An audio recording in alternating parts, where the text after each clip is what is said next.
Olá, pessoal. Dando continuidade aos nossos estudos, tratávamos da jurisdição na última aula e das características da jurisdição, conforme havíamos tratado. Na verdade, algumas dessas características são verdadeiros princípios da jurisdição, como o caso do princípio da imparcialidade, né, o princípio da inércia, o princípio do contraditório, né, dentre outros que iremos tratar aí. E paramos quando estávamos a tratar da imparcialidade como uma característica da jurisdição. O fato da necessidade do juiz ser imparcial.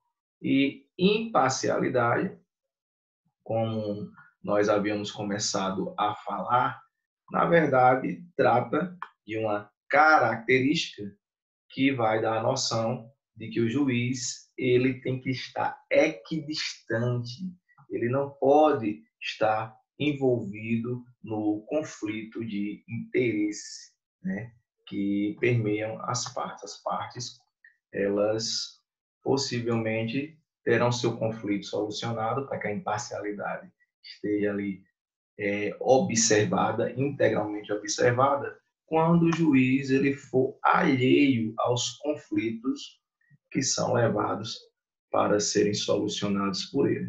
Então, você já coloca aí no seu material essa ideia da imparcialidade, conforme nós falamos na aula passada, como uma situação que vai gerar a necessidade do juiz se manter equidistante, dele não se envolver no conflito de interesse, tá bom? Então, você já coloca essa observação ali. Até separei o caso, você coloca essa informação aí, ó. Tá no slide aí de azul, para observar melhor. Imparcialidade. O Estado juiz deve manter-se equidistante das partes, uma equidistância. Ele não possui interesse no conflito. Por outro lado, você tem aí a ideia das presunções legais e quebra de imparcialidade. Nós havíamos começado a falar disso na aula passada, quando foi finalizada a aula. O que são essas presunções legais e quebra de imparcialidade? É aquilo que nós chamamos de impedimentos e suspeição. Você vai observar que o processo civil ele traz uma noção de situações de impedimento e situações de suspeição, onde a lei presume que nessas hipóteses, ocorrendo essas hipóteses, há uma presunção, é presumida a quebra de imparcialidade, é presumido o envolvimento do juiz, quer seja emocional, quer seja econômico, né, com aquele conflito que está sendo solucionado, que compromete uma solução do conflito de forma justa, de forma transparente e adequada. Quando eu estiver diante das situações de impedimento, a presunção de quebra de imparcialidade no impedimento, nos impedimentos, ela é absoluta, não há como contrapor essa afirmação de impedimento, né? Não admite prova em contrário, porque são situações que a lei eleva a uma hipótese absoluta de que o juiz deve se afastar daquele julgamento.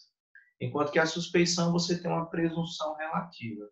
No direito, não sei se vocês já aprenderam essa expressão, né? Quando eu falo em presunção absoluta, eu chamo presunção iure et iure, de direito. Quando eu falo em presunção relativa, é muito comum você ouvir a expressão presunção iuris tanto, que em latim significa que admite relativização, que admite uma contraprova, né, que ela pode ser afastada. Então, as hipóteses de suspeição admitem que seja provado o contrário, que o juiz não é suspeito e ele possa julgar aquele conflito. Já as hipóteses de impedimento, ele não pode se opor àquela situação de impedimento. De fato, pela lei, ele não pode julgar aquela hipótese quando ele estiver diante de uma situação de impedimento. Eu vou levar vocês ao Código Civil, Código de Processo Civil, perdão, de 2015, onde você tem essas hipóteses de impedimentos e de suspeição, tá bom?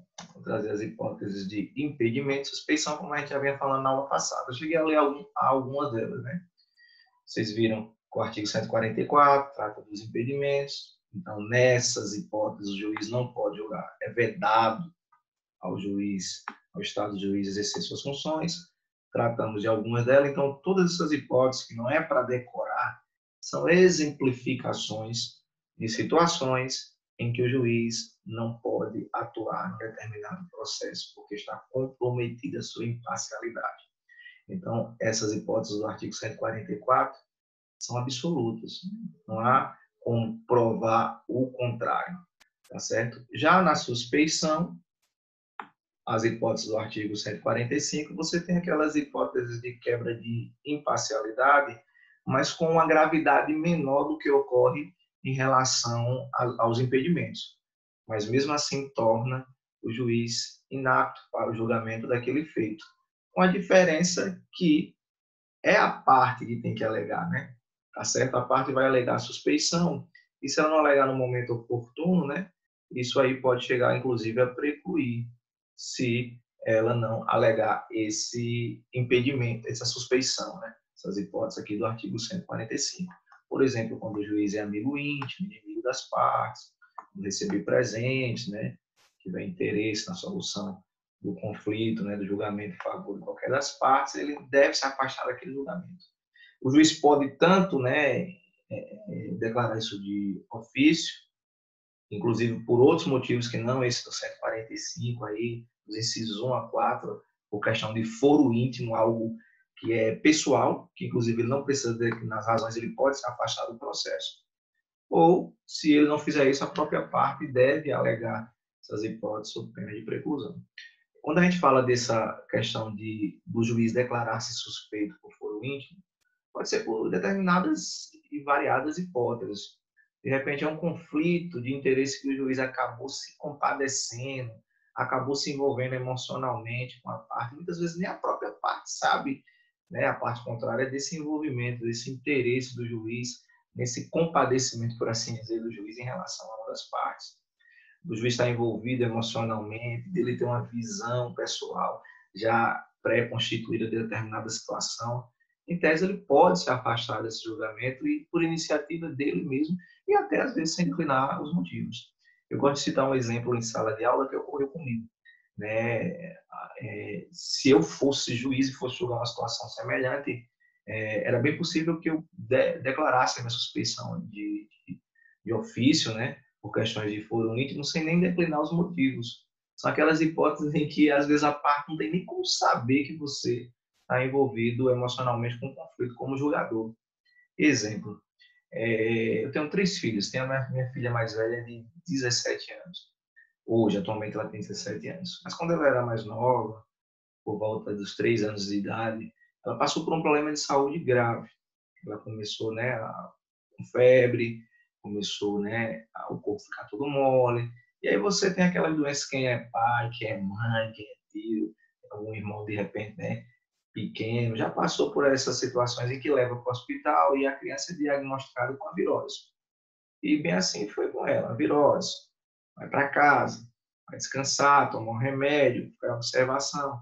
E a situação da menina foi se agravando, ela com 3 anos de idade, ao ponto dela começar a não ter mais a mobilidade, as funções motoras começarem a serem comprometidas, a andar, né, a locomoção, você já percebia que ela começava a ter problemas até com a locomoção, e depois, inclusive, com a questão da fala embolada já, o que fez com que a gente ficasse muito preocupado e voltasse. E eu estou falando de uma rede particular, não foi nem no atendimento público, no atendimento particular. Voltamos ao hospital, me deram o mesmo diagnóstico, as febres já persistindo há 2 dias ou 3, a gente disse, não tem condições de ser uma virose pelos demais sintomas que são apresentados. Então, aí, nesse segundo momento, o hospital já fez o internamento. Fez o internamento, ficou colhendo sangue durante os 2 dias, colhe sangue, a situação da menina não melhora, e colhia sangue da veia, e não tinha mais como pegar da veia, pegava da veia do pé, o maior sofrimento. Quando eu vi que não tinha solução, não estava dando solução, ela já estava praticamente toda furada nas veias, né? dos dois lados, já queriam tirar sangue por meio das veias na cabeça. Eu disse, não, para, suspende, não vai fazer nenhum exame de sangue. Já fizeram 2 dias, 3 dias de exame de sangue, aparece a mesma coisa. Que ideia é essa de fazer exame de sangue? Aí foi quando eu comecei a falar, não faz mais nada, para tudo. Até os enfermeiros, né? Pai, você não pode fazer isso, a responsabilidade do Rodrigo é minha. Interrompe, não tira mais sangue. Só aí que a gente, né, por uma pessoa conhecida da família, um neurologista, falando com ele, ele correu no hospital lá e pediu a transferência dela para uma outra unidade e fez, né, próximo ali, fez para adiantar, resumir, colheu o líquor, aquele exame que faz para identificar se a pessoa tem meningite.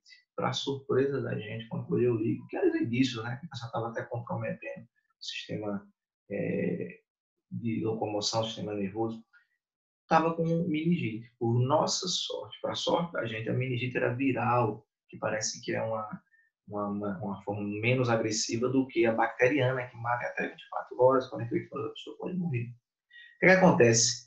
Um erro, na minha visão, um erro médico que poderia ter tirado a vida da minha filha, como acontece em algumas outras situações, sei lá, pelo plano de saúde ser um procedimento mais caro, deixar só em último caso colher o líquido, aí deixa de observar algumas regras, inclusive básicas, no sistema de atendimento, que em determinados sintomas deve se observar um protocolo.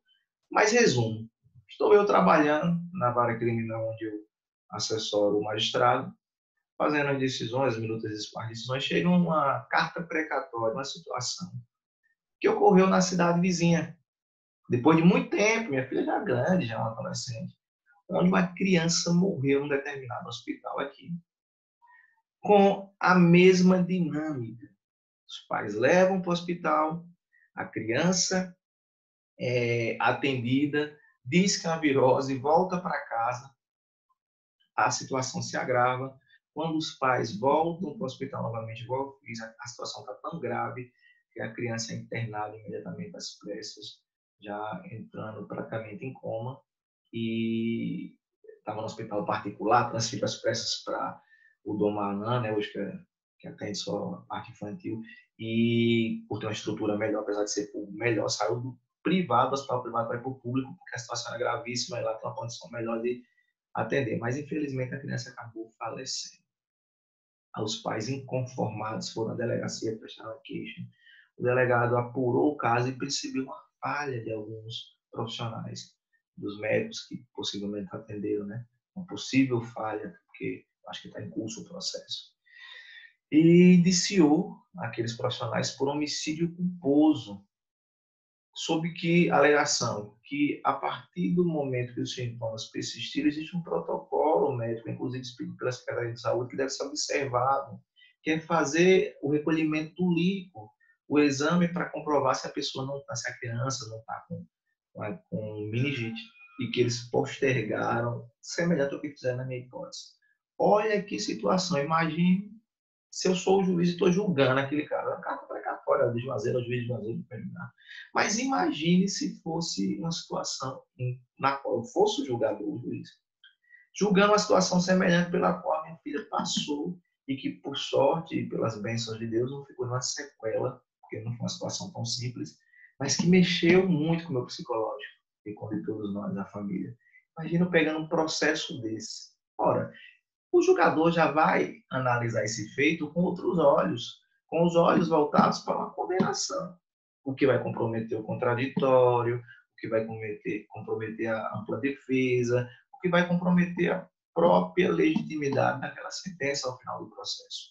É por isso que ele deve se afastar, lógico. Se o réu, de repente é o hospital, é o profissional de saúde, tem conhecimento daquele fato, já vai alegar isso como um motivo de suspeição.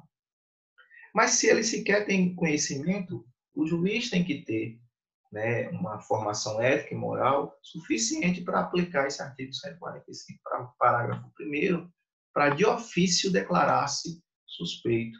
Não precisa nem declinar com os seus motivos. Olha, eu não quero julgar esse processo. Pode passar para o substituto, vai ter um juiz que substitui o outro, como não pode julgar, né?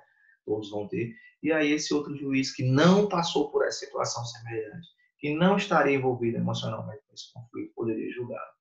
Então, pessoal, eu não quero que vocês decorem essas hipóteses de suspeição e impedimento. Na verdade, o que eu quero é que vocês entendam o que significa cada uma das duas. Conforme nós já falamos anteriormente, eu coloquei aqui no quadrozinho no nosso material, os impedimentos são hipóteses de quebra absoluta de imparcialidade.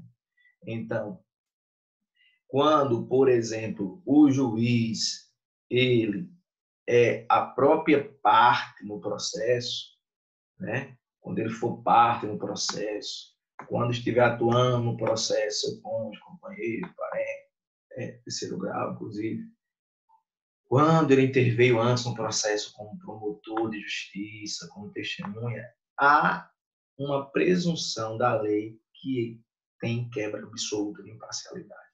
Impedimentos são hipóteses de quebra absoluta de imparcialidade. Suspeição são hipóteses de quebra, né? Presunções relativas de quebra de imparcialidade. É isso que eu quero que vocês decorem, né? Compreendam, na verdade, não decorar o termo correto, para essa etapa do nosso estudo que trata da imparcialidade. Vamos adiantar aqui, então, o tempo é curto. Outra característica da jurisdição, a inércia.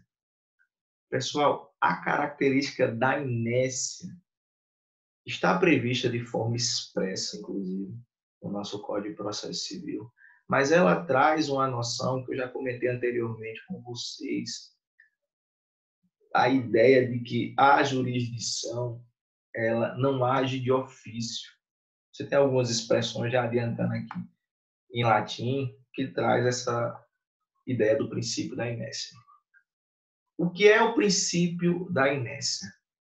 É o princípio que preconiza que o juiz ele não atua de ofício. O juiz ele precisa ser provocado. O Estado juiz precisa ser provocado para solucionar os conflitos de interesse. Então, eu vou colocar aqui uma informação importantíssima para vocês aqui embaixo. Vocês acompanham aí comigo, que é relacionado ao quê? A dinâmica processual. Dinâmica processual. Quando há um conflito de interesse, não é o poder público, como regra, não é o juiz, não é o judiciário, os tribunais que vão atrás do conflito de ofício.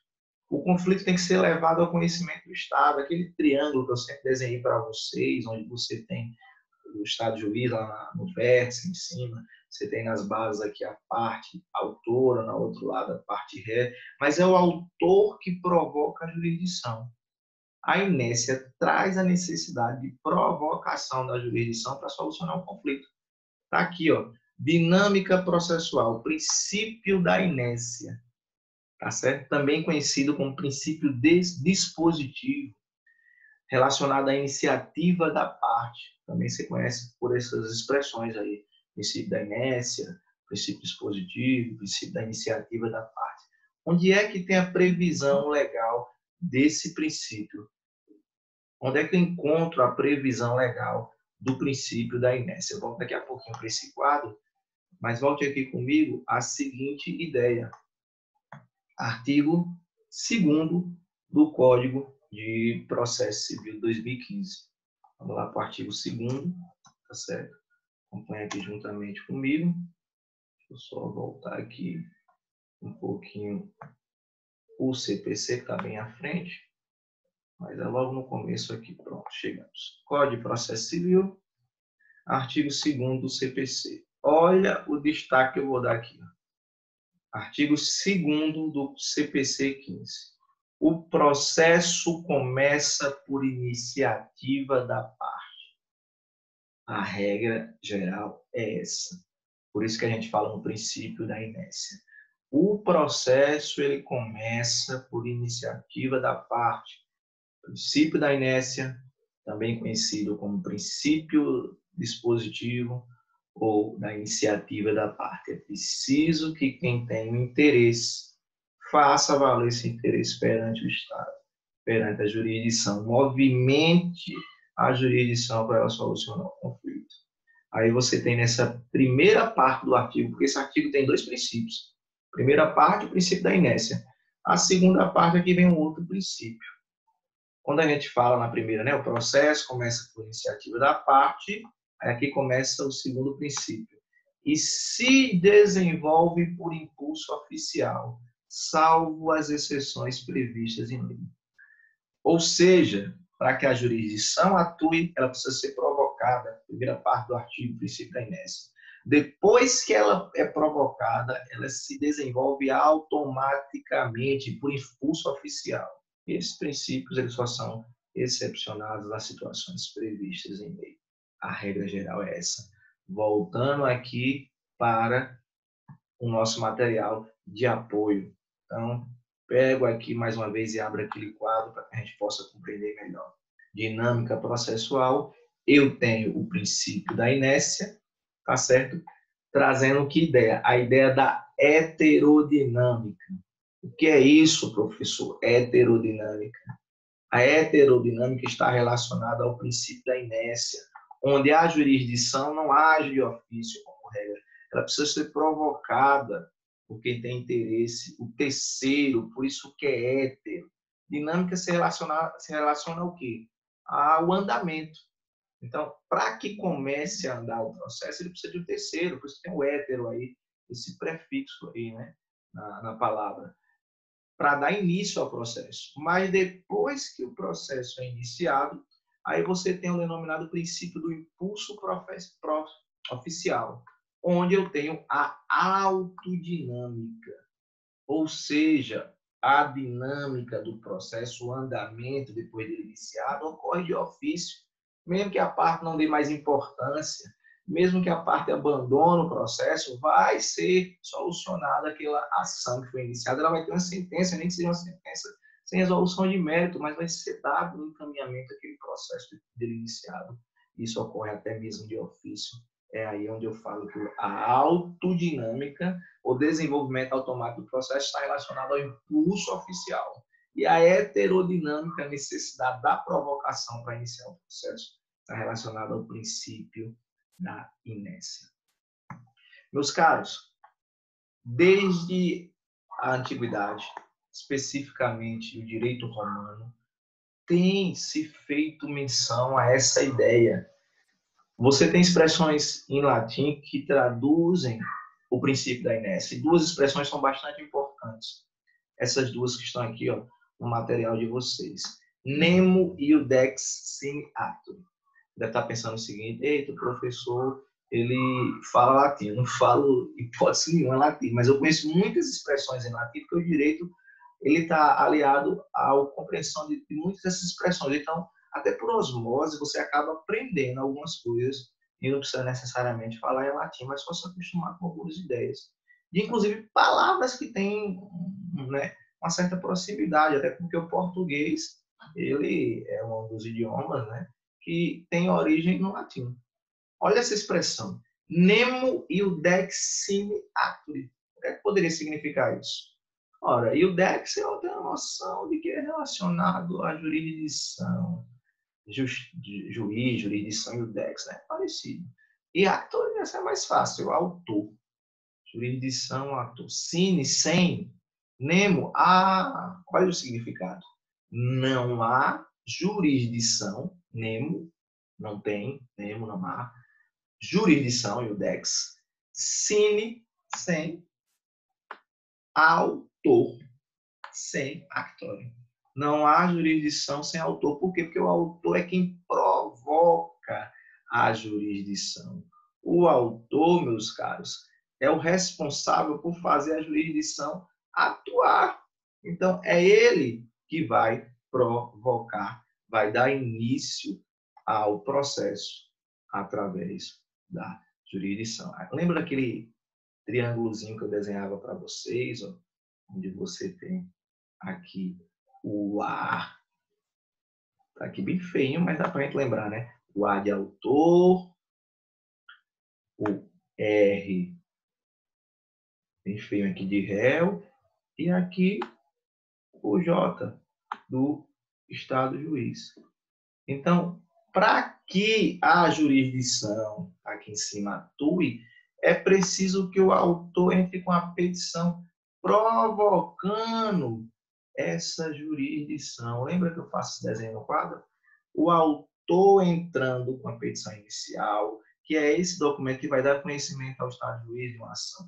Então, sem o autor, sine actore, não há a ideia de jurisdição, tá bom? Vou apagar isso aqui para a gente poder dar continuidade. O que acontece? Essa outra expressão tem o mesmo significado, de uma maneira, né, de um ângulo diferente. O mesmo significado da inércia. Ne procedat iudex ex officio. Não procederá a jurisdição de ofício. Não procederá o juiz de ofício. Tá certo? Essa é a regra geral. Precisa ser provocado para que atue diante de um processo. Ora, tudo no direito, toda regra tem exceção. A gente está falando do princípio da inércia, como a necessidade de provocar jurisdição, mas há exceções a essa ideia da inércia. E é isso que eu vou trazer aqui para vocês agora. Se quiserem, anotem aí, né? Quem sabe, até perguntas que eu posso colocar na nossa avaliação. Essa ideia da necessidade de se provocar a jurisdição, eu tenho hipóteses de exceção. Deixa eu botar aqui mais para cima, que aí fica melhor desse desenho que eu quero fazer para vocês. Deixa eu ver se eu tenho mais espaço aqui. Não tenho mais espaço em cima mesmo. Então, vamos lá. Vou colocar aqui em cima essa ideia para a gente. Vou voltar aqui que eu fiz. Se eu conseguir voltar, né? Aí eu coloco para vocês essa ideia. Será que eu apago aqui? Apaguei. Pronto, aqui eu volto. Vamos botar de novo o textozinho aqui. Ó. Exceções ao princípio da inércia. Hipóteses em que, ao invés da necessidade de se aguardar o autor provocar a jurisdição ela começa de ofício. Que hipóteses são essas que a própria lei prevê? Na hipótese 1 que vocês estão observando aí, trata da abertura de inventário. Isso ocorria até o CPC 15, por isso que tem essa observaçãozinha aqui, esse asterisco, porque boa parte da doutrina entende que hoje não é uma hipótese mais de exceção à inércia, mas durante muito tempo foi considerada como uma hipótese de exceção ao princípio da inércia. O que é isso? O inventário, você sabe que é o procedimento no qual são transferidos os bens do decuso, daquele que faleceu. A sucessão, a herança, né? Quando não havia a abertura do inventário pelos próprios sucessores, herdeiros, havia a possibilidade do juiz iniciar de ofício, sem petição, sem provocação, o inventário. Essa era uma hipótese de exceção ao princípio da inércia. Eu falo era porque a boa parte da doutrina, a maioria não considera mais, entende que o CPC 15 aboliu essa possibilidade. Mas ainda há outras possibilidades em vigor, que é dessas hipóteses da 2 até a 5. Medidas cautelares de ofício, por exemplo, né, as hipóteses de juiz dar decisões no processo cautelar para resguardar o processo, uma prova, o direito processual que vocês aprenderão lá mais à frente. Essas medidas muitas vezes tomadas de forma inicial, ex officio, pelo Estado juiz, sem que tenha sido solicitada, iniciada pela parte. E aí você tem medidas cautelares ex officio, dadas pelo juiz. Antes ocorria, de repente, no processo, a prisão preventiva. Hoje, com a reforma da lei do pacote anticrime, né, é preciso essa iniciativa partir da parte interessada, no caso, o autor da ação penal, o Ministério Público, medidas de busca e apreensão, que tem que solicitar o Ministério Público. Mas antes, até a busca e apreensão, eles poderiam declarar de ofício, como uma medida cautelar. Da 3 até a 5 permanece inalterável isso na nossa legislação. Decretação de falência, no curso do procedimento de recuperação judicial, vocês vão estudar direito comercial, né, como era antigamente chamado, hoje a expressão mais correta é direito empresarial. Vocês vão estudar a lei de falências e recuperação judicial e vão aprender que quando o juiz decreta a falência da empresa, pode iniciar esse processo de decretação de falência de ofício, né? Já em curso um procedimento de recuperação judicial, pode ser decretada a falência de ofício, ou seja, o processo começa não por iniciativa da parte, mas pela própria jurisdição. O habeas corpus que o juiz concede de ofício é a hipótese de exceção ao princípio da inércia. A execução trabalhista também é uma das hipóteses de exceção ao princípio da inércia. Não está constando aqui, mas a execução penal, quando alguém é condenado na justiça criminal, o processo de conhecimento se encerra, começa o processo de execução penal, que não precisa o promotor pedir para iniciar. O próprio juiz já inicia a execução penal de ofício. Está aqui embaixo, ao 6. Execução penal também, uma das hipóteses de exceção ao princípio da inércia. Vou voltar aqui ao nosso material. Então, você tem aí as exceções ao princípio da inércia. Precisamos falar um pouco aqui, para ir fechando esses pontos, sobre o contraditório. É uma característica da jurisdição a observância do princípio contraditório. Não há como se falar em solução do conflito pelo processo pela jurisdição sem oportunizar a parte se defender daquilo que ela é acusada, o réu se defender, o autor contrapor aquilo que o réu disse na sua defesa, a produção de provas para influenciar na decisão do magistrado. Então, a participação, tá certo? A contraposição, participação, contraposição e influência nas decisões judiciais são situações necessárias para que o contraditório ele exista em um determinado processo. Nós estudaremos o princípio do contraditório bem mais a fundo quando tratarmos de normas fundamentais ao processo. Mas algumas observações eu gostaria de deixar sobre o contraditório nesse primeiro momento, tá bom? Nesse momento aqui que nós estamos tratando. Primeiro, da ideia do que é que contém o princípio do contraditório e falar do contraditório real e do contraditório diferido, ou também conhecido como contraditório postergado. Vamos lá, deixa eu colocar essa informação aqui. Vamos subir um pouquinho só, que a gente observa melhor. Princípio do contraditório. Princípio do contraditório. Aqui eu falhei ao subir, daqui a pouco a gente sobe mais. Pronto, vamos deixar aqui. Princípio do contraditório. O que é que ele traz em si? A participação, a contraposição e a possibilidade de influenciar na decisão judicial. A decisão judicial ela só vai ser legítima e válida quando preservar a ideia do contraditório. A regra geral que nós temos é o contraditório real, que é aquele em que a parte deve participar, contrapor, influenciar antes da decisão ser proferida. A decisão judicial só pode ser tomada após ouvir a parte contrária, a parte que vai estar sujeita, né, àquela decisão. O contraditório diferido ou postergado é aquela que a decisão ela é tomada antes de ouvir a parte contrária. Como, por exemplo, as hipóteses que nós teremos, vou subir aqui um pouco, na tutela provisória de urgência.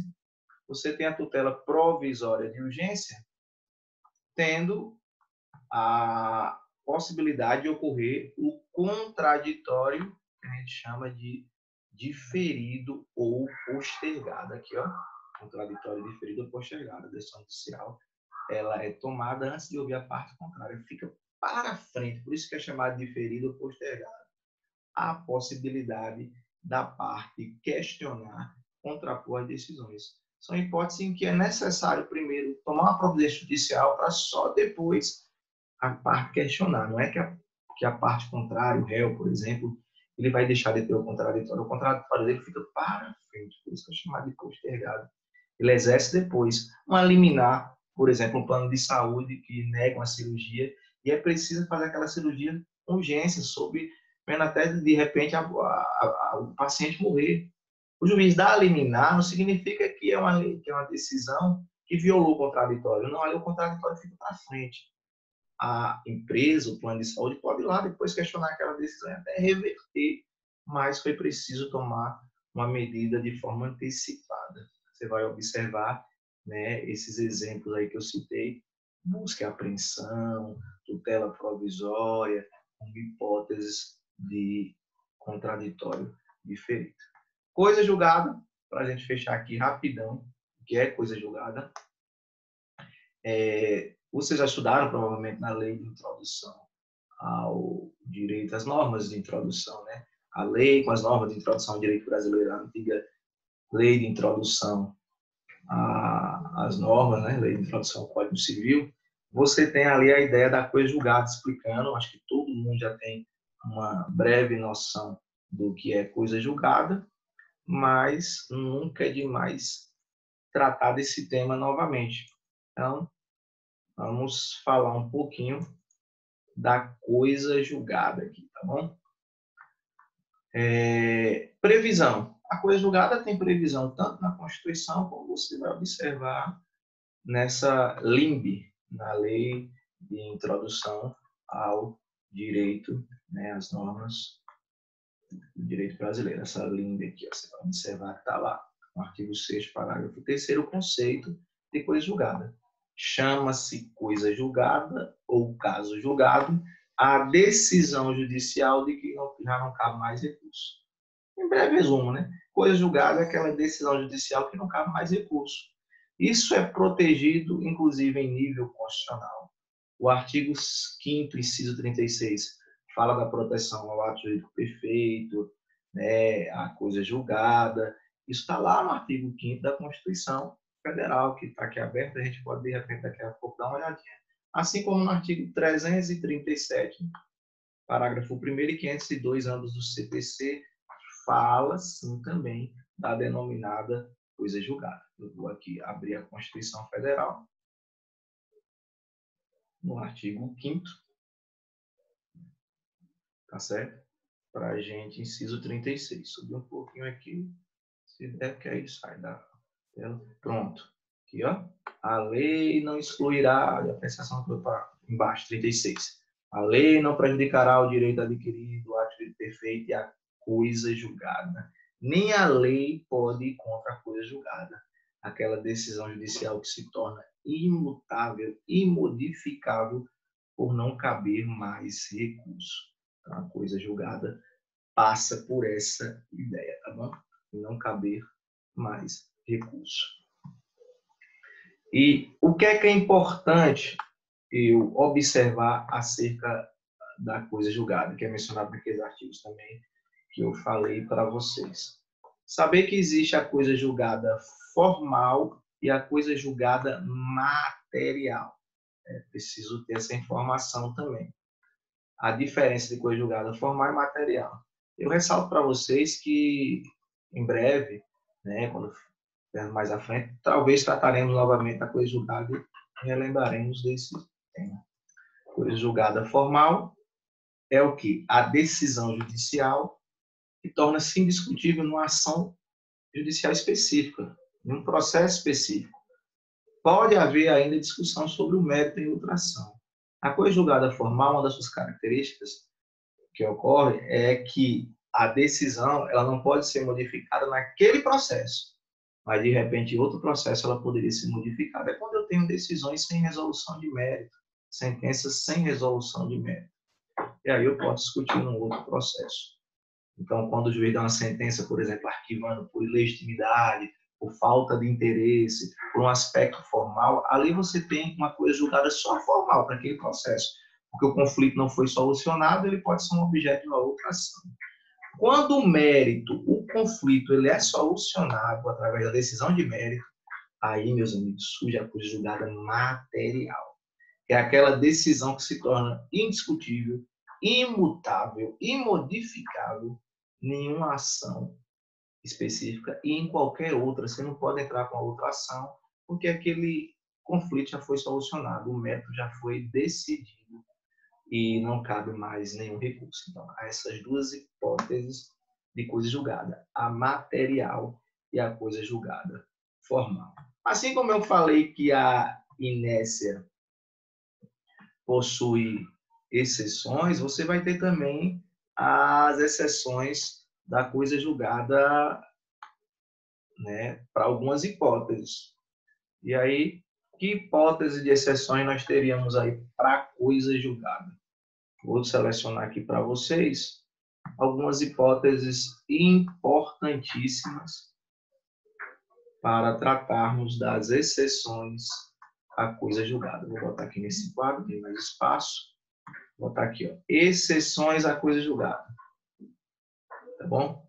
Hipóteses em que a coisa julgada, ela, mesmo ocorrendo, mesmo já não cabendo mais nenhum recurso, você vai ter ali uma hipótese em que eu posso rediscutir o mérito de uma determinada ação que transitou em julgado. Quando você escuta essa palavra transitar em julgado, significa, né, a ideia da coisa julgada.